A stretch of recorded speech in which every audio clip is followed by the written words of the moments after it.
Dokter itu melihat keterhubungan saya. Saya sebagai Romo, gembala umat. Dokter itu sangat mengerti. Dia juga mengaku umat Katedral Semarang. Keterhubungan saya dengan Allah ditangkap betul oleh dokter ini. Maka ia melayani saya itu dalam keterhubungan. Saya sebagai Romo, keterhubungan dengan Allah. Itu yang mengesan. Sebetulnya tanpa harus dengan gratis pun, dengan pelayanan yang baik, dilihat keterhubungan, kedekatan. Saya juga bukan apa-apanya kok dengan dokter itu. Kenal juga baru kali itu, saudara juga bukan. Tidak ada hubungan darah, tapi sungguh baik. Karena melihat keterhubungan ini Romo yang dipakai Tuhan untuk melayani umat. Yang ingin saya tawarkan untuk direnungkan, masalah keterhubungan ini loh. Dalam pesta pembaptisan Tuhan, dimaklumkan ke publik. Siapa Yesus itu? Identitas Yesus itu siapa? Apa nabi? Bukan. Utusan Allah? Bukan. Rasul? Bukan. Inilah putraku yang terkasih. Dalam nama Bapa dan Putra dan Roh Kudus. Amin. Tuhan bersamamu. Dan bersamamu. Saudara-saudariku yang dicintai oleh Tuhan, selamat pagi, berkah dalam. Juga Anda yang mengikuti Ekaristi di rumah, semoga kita semua dalam kondisi yang sehat, kondisi yang penuh, dengan hati yang penuh sukacita. Di hari pesta pembaptisan Tuhan, kita bersyukur atas solidaritas Allah pada kita orang-orang yang berdosa. Karena untuk menebus dosa kita, Yesus mau tinggal bersama kita orang-orang berdosa agar kita selamat. Mari kita siapkan hati dalam perayaan yang kudus ini. Kita mohon belas kasih Allah, tapi juga kita menyegarkan kembali karunia Allah lewat pembaptisan kita. Kita akan menerima percikan air suci yang mengingatkan pembaptisan kita yang penuh makna itu.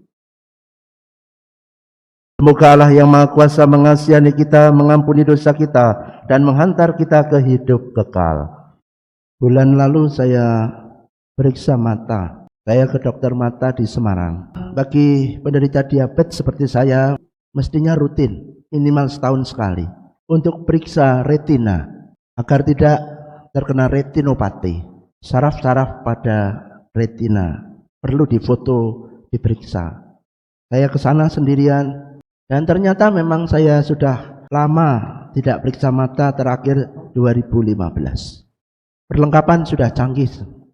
Saya pikir wah ini nanti dengan alat ini harganya pasti lebih mahal ini. Saya pikir-pikir uang saya cukup enggak ini. Lalu ketika saya masuk ke ruang pemeriksaan dokter itu, dokter yang baru pertama kali saya kenal, tidak saya sebut namanya, sangat ramah. Saya senang.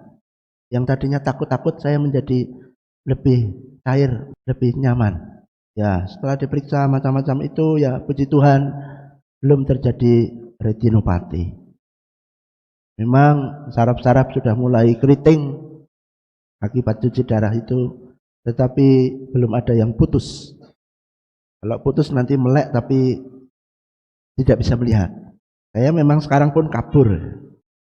Jadi kalau misa pas saya yang mimpin misa gitu, Anda di belakang itu tenang saja. Anda mau main WA ya, saya tidak lihat. Suster mau ngantuk, saya tidak lihat ini. Jadi mulai dari Pak Hari ini ya, hari ini kelaput-kelaput gitu lah. Nah, jadi jangan merasa wah saya dilihat Romo terus, enggak, saya tidak lihat. Ya melek neng sopo kayak gitu, enggak begitu. Hanya ireng-ireng tok ya. Anda yang kulitnya putih yang tetap ya ireng dadine. Jadi ini nggak tahu lah. Baik, saya diperiksa dengan baik.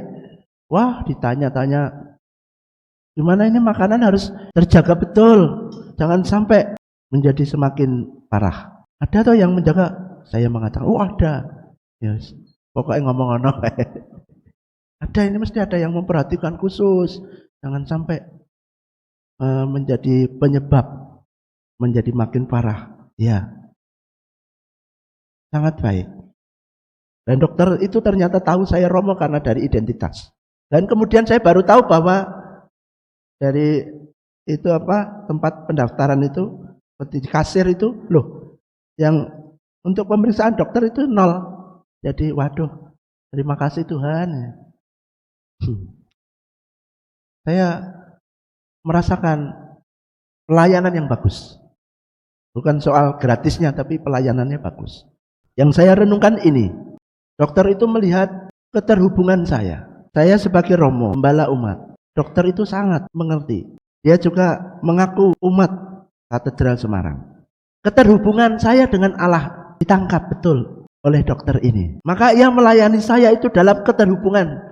Saya sebagai Romo, keterhubungan dengan Allah. Itu yang mengesan. Sebetulnya tanpa harus dengan gratis pun, dengan pelayanan yang baik, dilihat keterhubungan, kedekatan.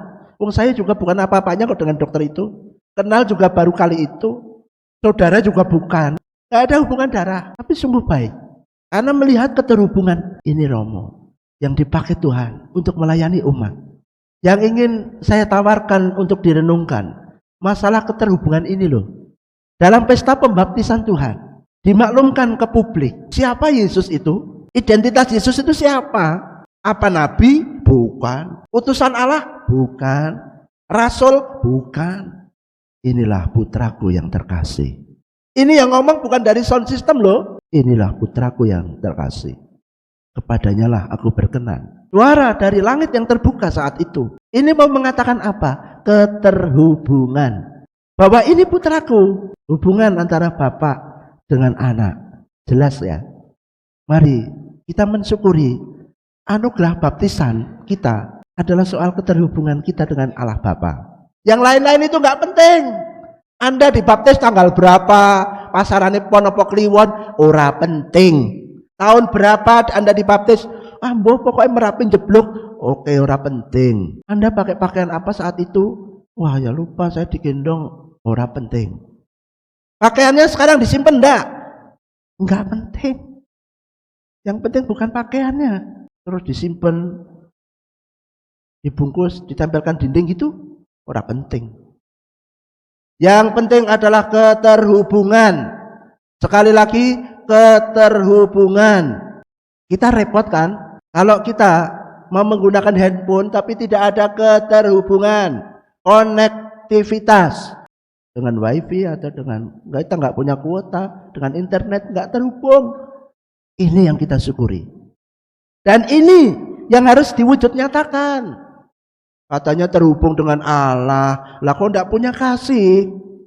Katanya terhubung dengan Allah, lah kok enggak punya pengampunan itu loh. Kerendahan hati ya ora, pelintah-pelintih, kementus. Apa cocok? Apa terhubung dengan Allah? Beltut. Ini yang penting. Baptisan yang penting untuk kita. Menjaga kita itu terhubung dengan sumbernya, yaitu Allah. Keren kan? Itu yang penting. Kita terhubung dengan sumbernya. Allah sumber bahagia, sumber sukacita. Yo kita yo sukacita. Bahwa utangnya urung lunas, yo harus sukacita. Percaya nanti ada waktunya Tuhan membantu kita.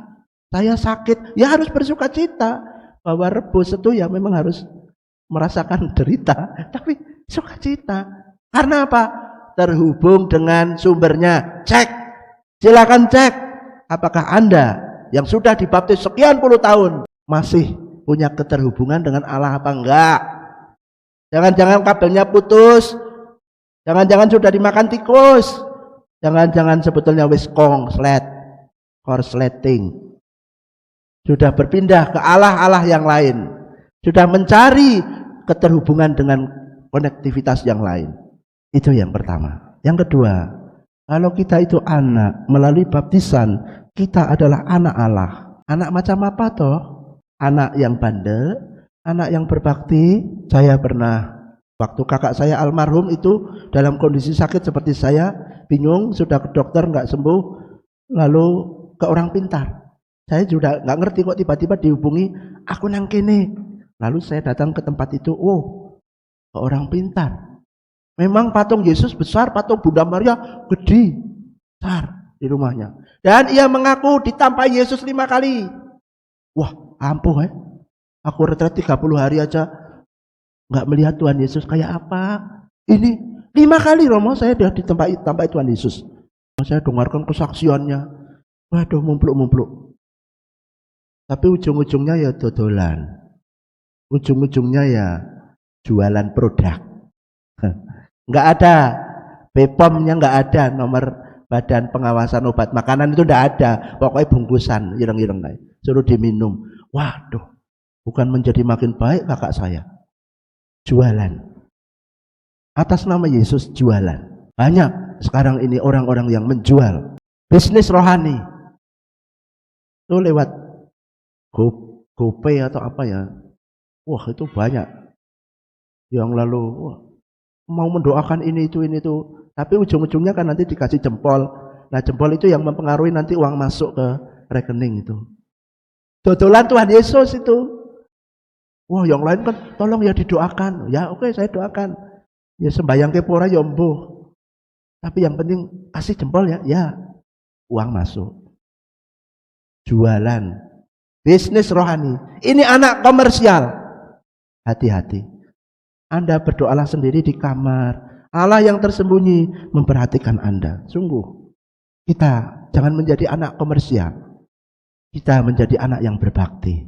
Yang ketiga, yang istimewa dari pembaptisan Yesus adalah kedatangan Roh Kudus. Jangan salah fokus.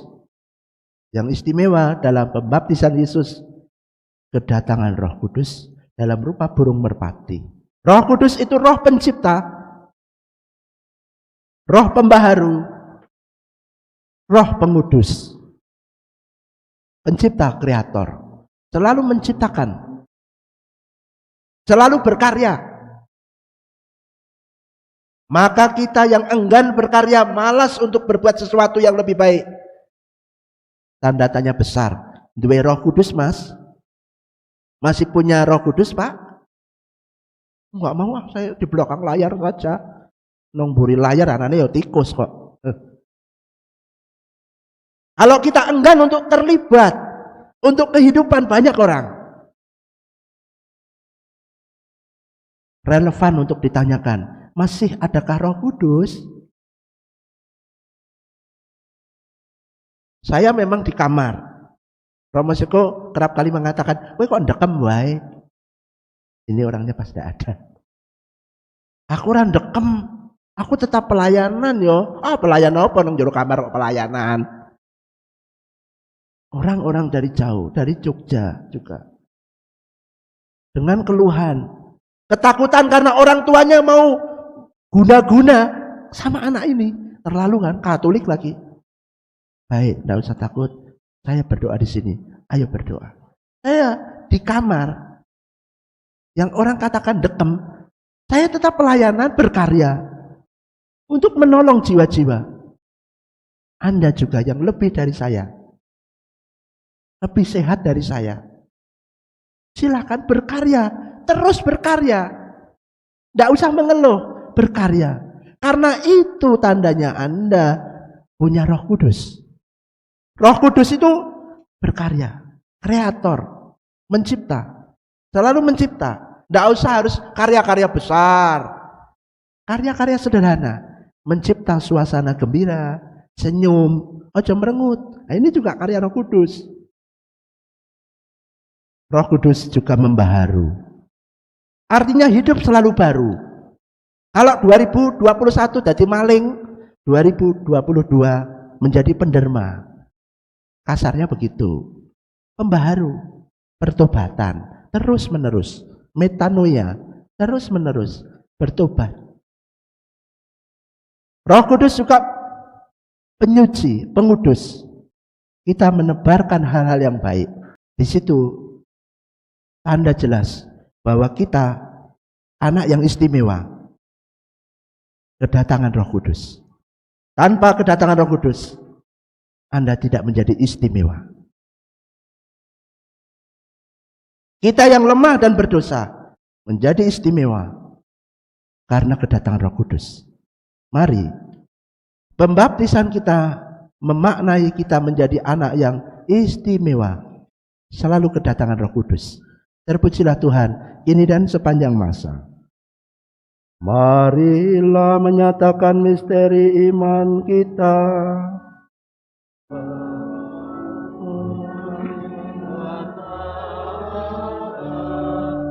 Kebangkitan-Mu kami mulia.